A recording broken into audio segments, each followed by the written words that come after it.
With nearly a month before President-elect Donald Trump takes office, with both the Senate and House under full Republican control, the GOP is already working on their first order of business. And it is not making eggs less expensive. No, it turns out they're going to cut taxes for the rich and corporations. Anyone shocked by this has not been paying attention. Okay. Another equally not shocking revelation is how they plan to help pay for it, which is by cutting aid to the poor. Once again, unsurprising. The Washington Post reported on Monday that Republicans have begun preliminary discussions about making significant changes, i.e., cuts to Medicaid, food stamps, and other federal safety net programs to offset the enormous cost of extending the soon to expire elements of the tax law that President elect Donald Trump signed in year one of his first White House term, the Tax Cuts and Jobs Act, which actually didn't help with jobs at all. In fact, you had a lot of companies that ended up cutting jobs. But nonetheless, the nonpartisan Congressional Budget Office estimated earlier this year an extension of the 2017 tax cuts would actually add about $4.6 trillion to the deficit over the next decade. So if you were actually worried about that, well, then this is not good news. This is bad news. But understand, their first priority is cutting taxes for rich people and corporations, not making homes more affordable, not lowering the price of groceries. No, no, no, no, no. It's cutting taxes for their donors. That's it. And they are preparing to use a fast track procedure known as reconciliation in order to get it done. So they're just going to ram this thing right through. Ram these tax cuts down our throats, as they like to say. Now, in order to pay for it, as I mentioned, members of Trump's transition team discussed with GOP lawmakers and aides the possibility of adding punitive new work requirements and spending caps to Medicaid and the SNAP program. Now, work requirements really don't do anything to help people get to work. Okay, more often than not, people already work, and this is just redundancy built in. And of course, there are people who can't work that get disqualified on these programs, right? So this doesn't do anything to help anybody. But again, that's not really the point here. The point of these cuts, these work requirements, is social Darwinism.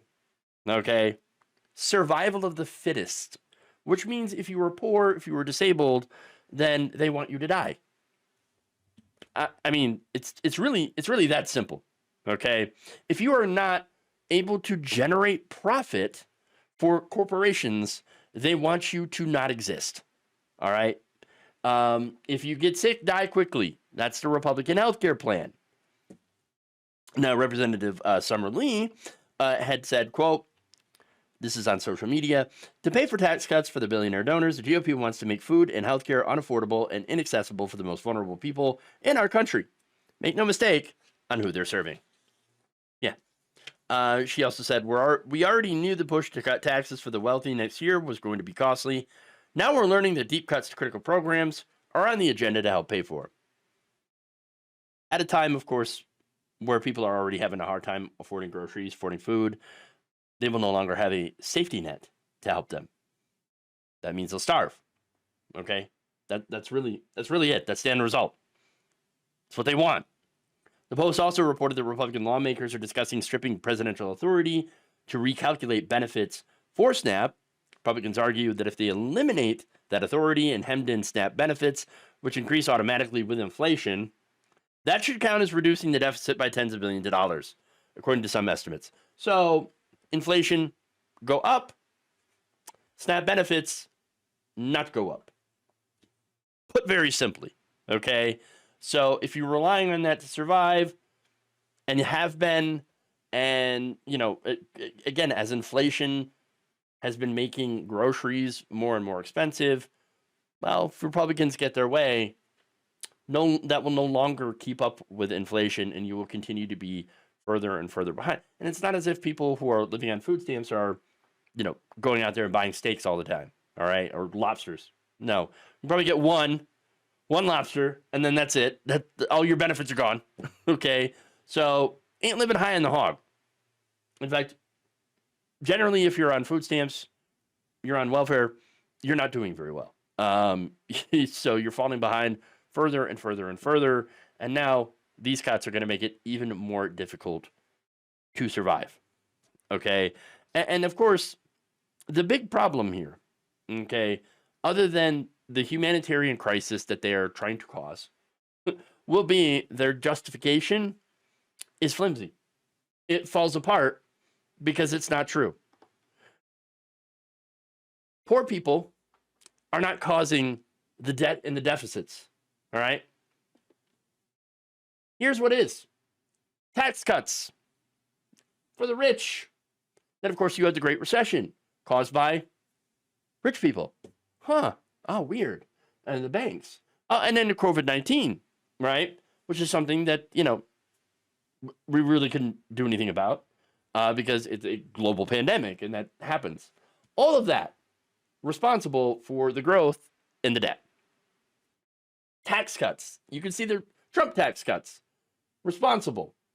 Bush tax cuts. Very responsible.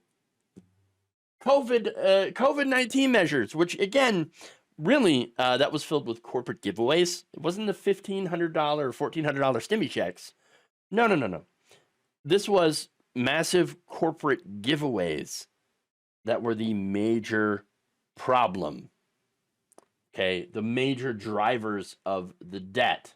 And so you have all of those things contributing massively to the amount of debt. And so, it's almost as if the problem here is that we keep giving more and more money to the rich and corporations, and that's why we have so much debt. Yeah, weird. Now, of course, the right wing keeps saying, well, we have to cut taxes on the corporations because we've got to rein in spending too. We've got such a high tax country. We are a high tax country that our businesses are fleeing from our, progressive taxes. They're so high on the rich. Well, where are we compared to the rest of the world? Oops. We are a low tax country. That's right. We're all the way in the yellow. Okay. Low tax country. All right. Denmark, highest tax country. And unsurprisingly, the most happiest country in the world because they're actually getting something in return for their taxes, which is healthcare and education. Things that they actually use instead of like their tax money going to bombing children in the Middle East.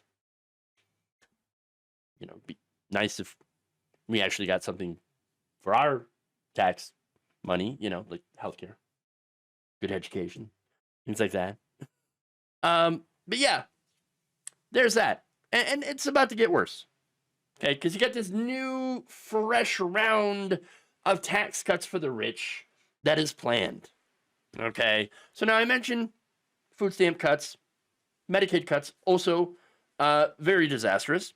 In fact, to post detailed preliminary GOP discussions to add a work requirement to Medicaid similar to SNAP, and conducting more frequent eligibility checks, which could result in more people losing access to the program. You have to be very, very poor to qualify for Medicaid.